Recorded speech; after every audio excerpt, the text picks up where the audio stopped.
Hey everyone, welcome back to the channel. In today's quick guide, I'll show you exactly how to delete a folder in your Hotmail, or should I say Outlook.com, account. If your inbox is cluttered with too many folders or you just want to tidy things up, this simple trick will help you stay fully organized in seconds. So let's dive right in. First, open your browser and go to the Outlook.com login page. You can search for Outlook login on Google or directly visit Microsoft's official site. Click on sign in, then enter your Hotmail or Outlook email and password. If you're already logged in, you'll instantly land on your Outlook homepage. No worries, you're good to go.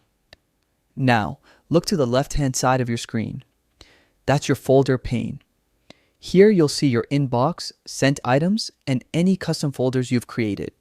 To delete one, find the folder you want to remove. Keep in mind, you can only delete folders you've created yourself, not the default ones like inbox or drafts.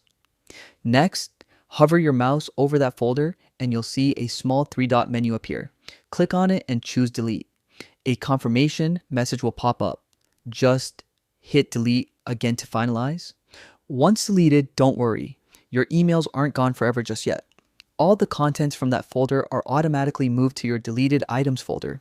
If you want to permanently erase them, open deleted items and click empty folder. But if you've deleted something by mistake, Outlook usually lets you recover those emails from the deleted items section within a limited time. So you still have a chance to get them back. And that's it. Your folder is now completely removed and your mailbox looks much cleaner.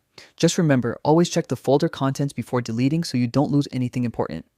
If this tutorial helped you out, don't forget to hit the like button, subscribe, and turn on notifications for more quick Outlook and email tips. Thanks for watching, and I'll see you in the next video.